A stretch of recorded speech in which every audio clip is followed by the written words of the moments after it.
Dar a vida por um clube, mais do que uma simples expressão, se tornou o resumo da trajetória de um goleiro da década de 20. Uma dedicação tão grande que mereceu uma homenagem singular. Eurico Lara é o único jogador citado no hino de um clube da primeira divisão do Brasil, o hino do Grêmio.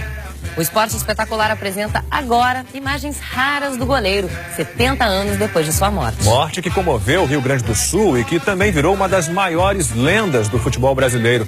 Será verdade que ele morreu defendendo um pênalti? O ingresso de cinema de 1925 hoje é uma relíquia. Convida para ver o goleiro Eurico Lara em ação. O Lara, primeiro era enorme, né? Parecia o Boris Karloff. Vocês devem ter uma foto dele aí, vão mostrar ele igualzinho o Boris Karloff em qualquer filme de terror.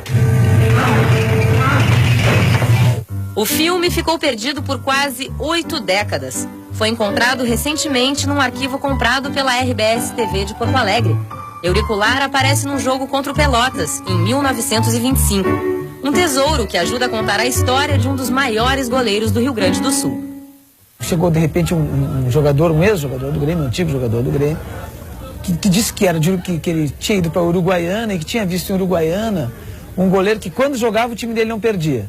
As pessoas que o viram jogar disseram, olha, tem um goleiro inigualável, quando ele joga o time dele não perde. Comentou com os dirigentes do clube, né, o Assunção, né, que existia um goleiro em Uruguaiana, quando ele jogava, o time não perdia. E o Grêmio mandou um enviado uruguaiano que ficou impressionado com esse goleiro, que era o Lara, né? E o Grêmio quis contratá-lo, quis levá-lo para Porto Alegre.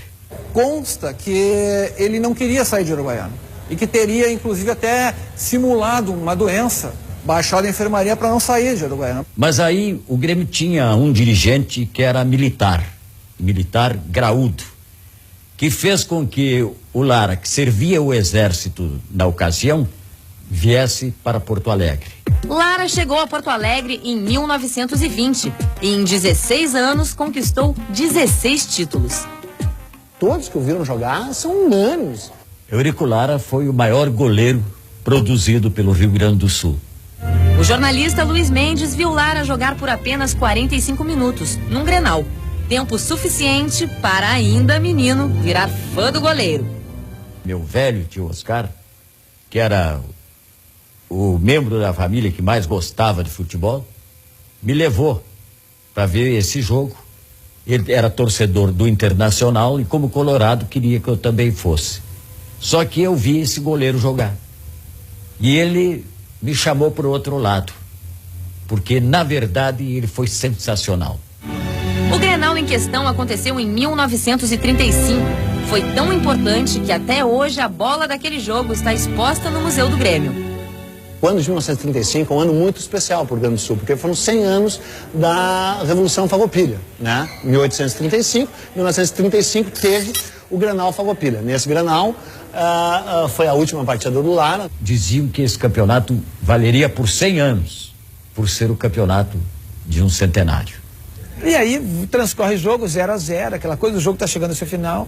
Naquela época o jogo levava 80 minutos, não 90. O Internacional já festejava o título, porque com o empate era ele o campeão. O Grêmio fez o primeiro gol. O segundo gol foi marcado pelo ponta-direita a 2 minutos do fim. O ponta-direita se chamava Laci. Foi 2-0 para o Grêmio, que ganhou o campeonato. E o Lara se despediu aí. E então nasceram as lendas sobre a morte de Lara. Uma delas envolve até o genial Friedenreich, que teria marcado mais gols do que Pelé. A bomba de Friedenreich. E o Friedenreich chuta muito forte, vai te prejudicar. Não, eu vou defender o pênalti, diz o Lara para ele. Aí bateu o pênalti, ele encaixa a bola e a bola bate no peito dele, estoura uma veia do peito e ele morre por causa daquele pênalti. Tragédia em família. Eu acho que ele morreu mesmo defendendo um pênalti num Grenal, cobrado pelo próprio irmão. O irmão do Lara, que também era jogador, que era centroavante, que chutava muito forte. E foi assim que ele morreu. Morte após o Grenal.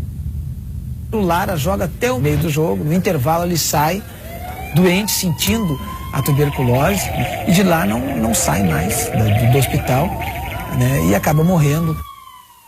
Já, logo depois do intervalo, a gente conta qual dessas lendas é a verdadeira história da morte de Lara. Eu acredito piamente, você que está dizendo que é lenda, eu acredito em todas como fatos históricos. E mostra também a homenagem que o goleiro recebeu de um dos maiores nomes da música popular brasileira. Lara, o craque mortal, soube o teu nome levar. Hoje com No bloco anterior, o Esporte Espetacular contou a história do goleiro Eurico Lara, um dos grandes ídolos do Grêmio, e deixou no ar a pergunta: como Lara morreu? Pois agora a gente revela qual, entre tantas lendas, é a verdadeira história da morte de Lara. Um sacrifício que rendeu a maior homenagem já prestada por um clube brasileiro a um jogador. Lara, o craque mortal, soube o teu nome levar. Hoje com medo ideal, nós saberemos jogar. Em 1953, Lupicínio Rodrigues compôs o hino do Grêmio e citou Lara, uma homenagem até hoje única de um grande clube do Brasil a um jogador. Eu desde garoto sempre fui com o pai aos jogos, né? E o pai sempre me falou da figura do Lara.